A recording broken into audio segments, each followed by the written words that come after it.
I have been putting off being a part of this YouTube world for so many years, but I've had so many people tell me I need to start sharing and talking and being more vulnerable. And it's hard to do that. It's really hard to share your personal life and have people criticize you or judge you. But this isn't about me. This is about being able to relate, share, support, maybe give some like big auntie, big sister energy, and to say that I get it.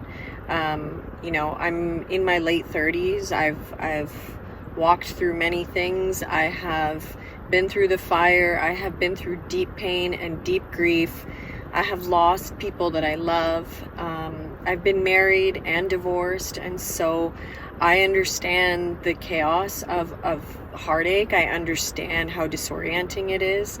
I understand how crazy it makes you feel, how confusing it is. The really bad decisions we make during that time. I get it all. Like, I've walked through it all. So I'm here to relate, not to tell people what to do. I'm figuring it out with you guys, but maybe I've just worked through some stuff a little bit more than you have. I guess I'm here to just be transparent, and that is scary.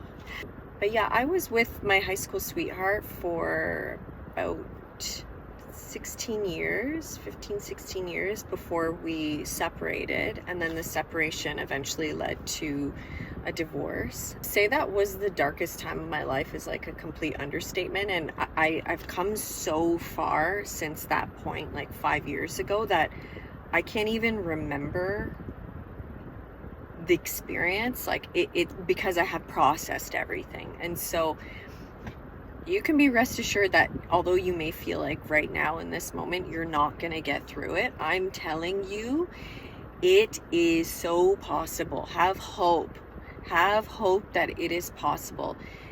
You can't fathom that in the moment. You're like, how am I going to get through this?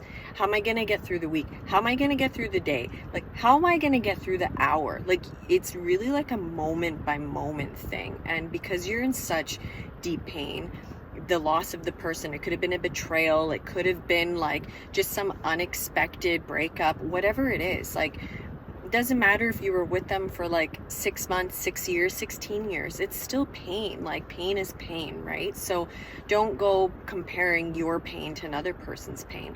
It's just about learning how to process the pain.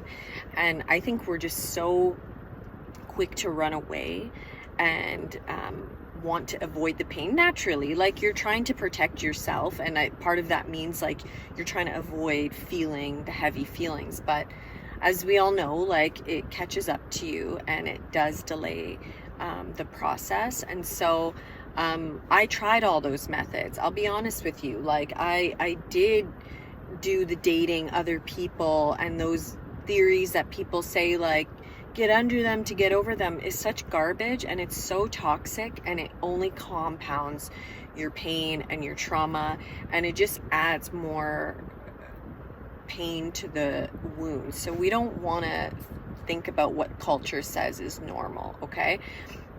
Be brave enough to go against what the norm is, and that is to actually feel your feelings. Now, I know for some people, like, the thought of that makes you want to vomit, but if you do want to expedite the process, which, sorry, fun fact, you can't like expedite pain because you're not AI, like, you're a human. So you're gonna have to walk through it. And the way I did that was to literally sit in the shit. Like, the shit pile was so big, I couldn't see up from down, left from right. I was in pieces. And again, I'd spent like more than half my life with this person. So I didn't know a me without them. I didn't know who I was without this person. And so it does feel like parts of you are being severed. I always said, like, it feels like I'm walking around without my right arm. Like, I need my right arm. It's a really necessary part of my body. And so it was extremely difficult to just get through the day. And so I'm really empathizing. But in order to actually get through heartache, a breakup, that type of trauma, yes, it's a trauma on your nervous system, is to actually feel it. I did try those things. So I tried dating other people, did smoke a lot of weed at that time. I wasn't like huge into drinking, and like partying wasn't like my vice or, thing, but I did try to numb out the pain because it felt so intolerable. And sometimes our body is wise enough to know like how much we can handle. And so there were times where,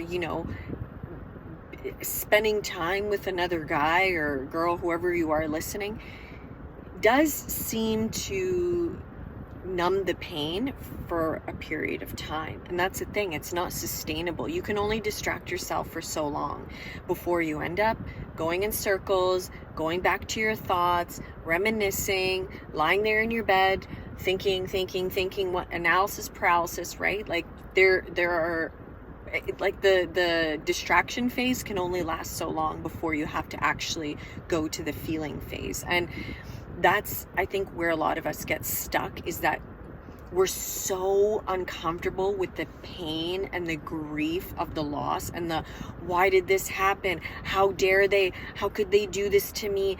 Why aren't they fighting for me?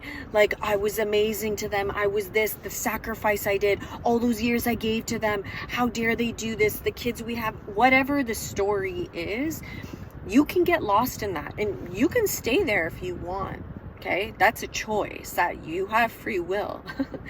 But it's going to delay your healing. And no one can sit here and say they just want to sit in pain forever. No one wakes up and says like, I want to be miserable forever. No, you do want to move forward. It's just we don't know how. And I think we get stuck in a very victim mindset.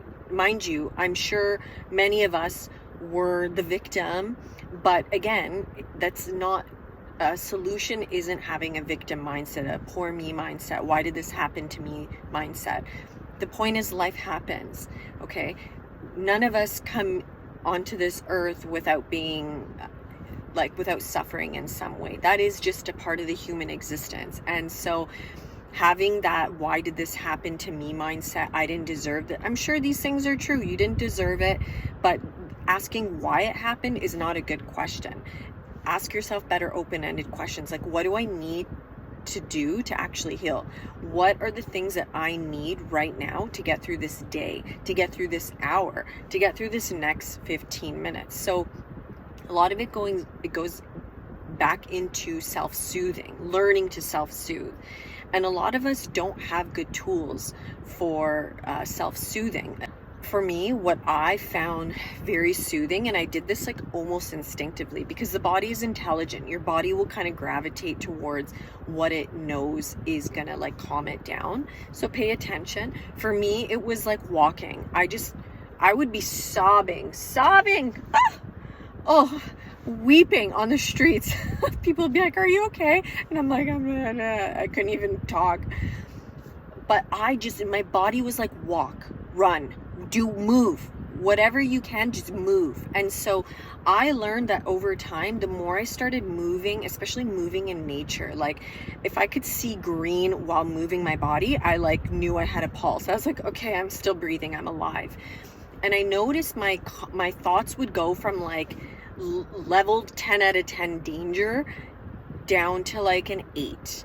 And then a 7.5, and then I could like regulate myself. And so my body learned that as I'm moving, I'm healing. Okay, I'm calming myself down. So we have to find tools that work for us, and there are these basic tools that people talk about all the time, but we don't do them. We would rather just go to the quick and easy thing. And so I'm here to tell you, like, if you're really in it, if you're in the thick of it, I feel you. I wish I didn't, but I do. It was the hardest thing I have ever been through. And yet now, 5 years later, I don't even recognize myself. I don't even recognize this woman. And she's the woman I always wanted to become. And so, I'm here to just tell you, like, I'm a living proof that you can actually move forward and do it respectfully. You can do it with honor and with grace and with love. You can actually move forward in a way that doesn't cause harm to you or the other person. Okay, don't be that petty person who wants to take revenge. The best revenge is just bettering yourself. The best glow up is just focusing on your life. Okay, get hobbies, get a life. And I say that respectfully. Like, I didn't have a life because I was so obsessed with my ex. I was so obsessed with him loving me. I was so obsessed with him choosing me. I was so obsessed with being the one, the one he chose, the one he fought for. It's like we have this Disney mentality of how life's supposed to be. Like, they fought for me and they won. It's like these rom-coms have done something to our brain. It's not designed like that because they're walking through their stuff. They're also going through a journey. And people don't wake up saying like, oh, I can't wait to mess that person up. Things happen. Life happens. Okay. We make mistakes. They make mistakes. There are two people in the relationship. With that being said, the only thing you can do during this time is take ownership of your part in this and to recenter yourself. And you have to do that by only analyzing your thoughts. You can't go into what are they thinking? What are they doing? Well, maybe they did this because of this, or they had childhood trauma and this thing with their mom like probably caused this and made them do. We don't know. Boo. We don't know. We cannot spend so much of our energy trying to grieve for them or do the work for them. And a lot of us are guilty of that.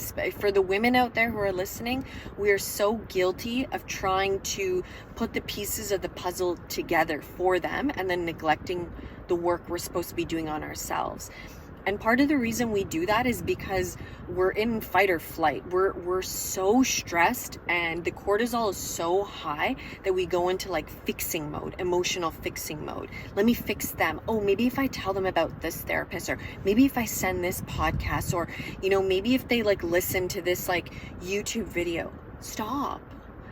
That's not your place. It is not your business. And I say this lovingly and respectfully because I did all those things and it didn't work. It didn't work. It doesn't work because you're trying to control the outcome and you're trying to control someone's process. It's not our place to intervene. If someone isn't in a place to choose you, if someone has said, I'm done, if they've thrown the towel, or if you've thrown the towel, whatever the situation is, if the relationship has ended, it is not your time to go micromanage them or to figure them out. Your responsibility is you. How are you feeling? Are you breathing? Are you sleeping? Are you eating? Have you showered? Go back to the basics. Like, you don't have the capacity emotionally, physically, spiritually to overfunction right now. So try not to worry about where they're at and only focus on what you can actually control right now, which is you. So I will continue this conversation because I have a series of different things I want to touch on related to love, spirituality, breakups, like how to date, like how not to date, just the way we process this thing called life, because it's hard. No one knows what they're doing. Respectfully, we're all messed up. Like, none of us know what we're doing. So just be assured that there are people out there who've lost the greatest love of their life and they are still thriving. They're living and they're not doing it with malice or hatred or revenge. And that is the way to go. So stay tuned for more information on how to unfold into the best version of you.